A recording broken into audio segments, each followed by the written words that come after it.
बिस्मिल्लाहिर्रहमानिर्रहीम, अस्सलाम वालेकुम। मेरा नाम हिना शौकत है और मैं Afaq sun series grade 2 general knowledge की टीचर हूँ। आज के इस लेक्चर में हम डिस्कस करने जा रहे हैं यूनिट नंबर 15 जो कि है मुआफ़ करना। इस सबक के 5 SLOs हैं। हम इस सबक में ये देखेंगे कि गलतियाँ सीखने का एक फ़ितरी तरीका होती हैं। हम ये भी देखेंगे कि दूसरों को तकलीफ़ और परेशानी से निजात दिलाने के तरीके कौन से हो सकते हैं, और अगर हमसे कोई गलती हो जाए तो हमें माफ़ी मांग लेनी चाहिए, और अगर किसी से कोई गलती हो तो उसे माफ़ भी कर देना चाहिए। आपके इस सबक में बात हो रही है हसन की। हसन का एक वाक़या बयान किया गया है।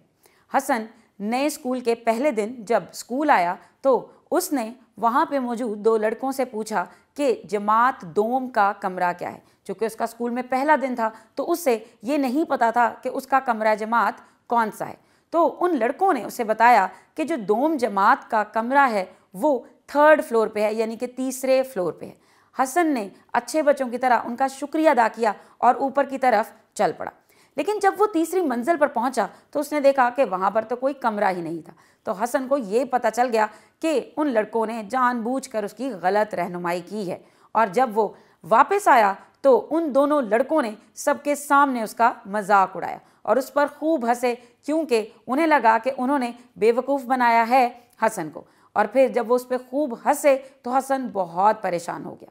इतने में उस्ताद वहाँ आ गए और उन्होंने हसन से परेशानी की वजह पूछी।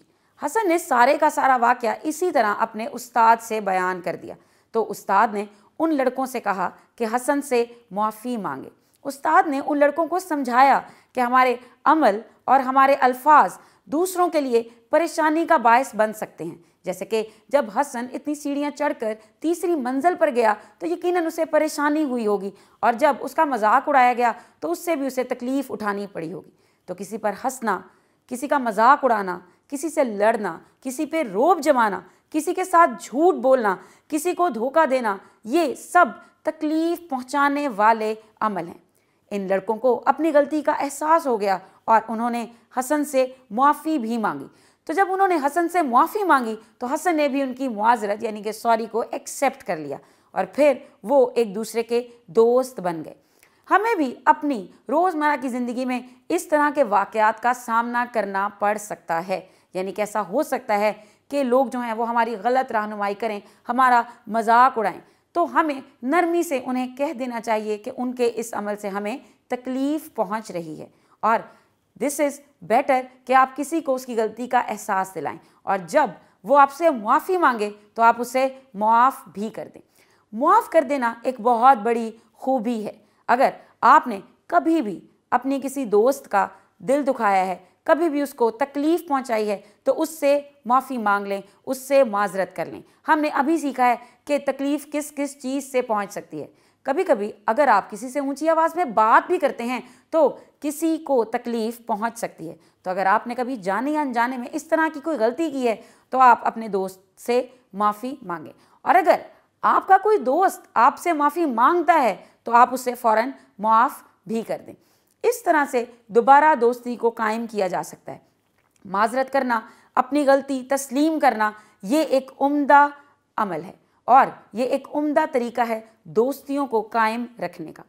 मुआफ़ी सिर्फ ज़ुबानी नहीं हो सकती, बल्कि आप किसी से मुआफ़ी मांगने के लिए उसे कोई तोहफ़ा भी दे सकते हैं या कोई कार्ड भी बना के दे सकते हैं जिस पर आप सॉरी मेंशन कर सकते हैं। तो ये भी माफ़ी मांगने का एक बेहतर तरीका होगा।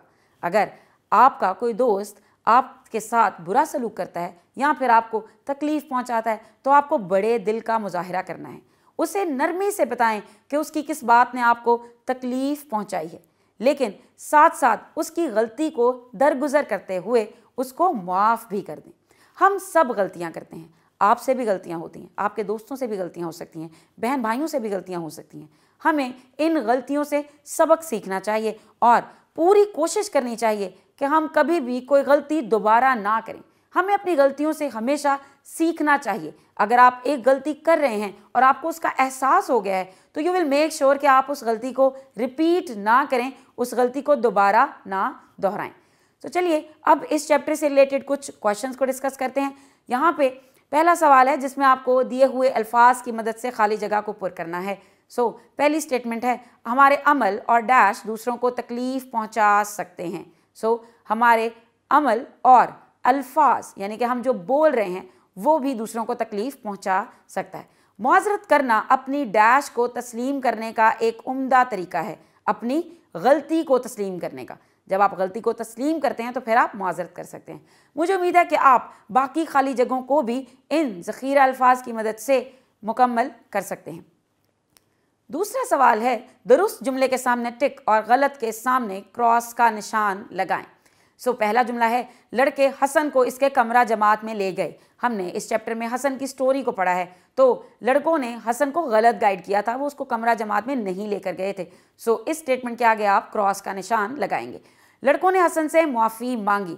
जी हाँ, बिल्कुल, जब उस्ताज़ा ने समझाया था तो लड़कों को अपनी गलती का एहसास हो गया था और उन्होंने हसन से मुआफ़ी भी मांगी, तो इसके आगे टिक का निशान आएगा। मुझे उम्मीद है कि आप बाकी जुमले भी रीड करके उनके आगे टिक या फिर क्रॉस का निशान लगा सकते हैं। अब आपको होमवर्क के लिए कुछ क्वेश्चंस के आंसर्स भी लिखने हैं। तो यहाँ पे आपकी स्क्रीन पर 3 सवाल दिखाई दे रहे हैं। पहला सवाल है आप दूसरों को तकलीफ पहुंचाने से खुद को किस तरह दूर रख सकते हैं? अगर आपको किसी से तकलीफ पहुंचे तो आपको क्या करना चाहिए? और तीसरा सवाल है अगर आपकी वजह से किसी को कोई तकलीफ पहुंचे तो आप इस सूरत हाल को किस तरह बेहतर बनाएंगे? चंद तरीके लिखें।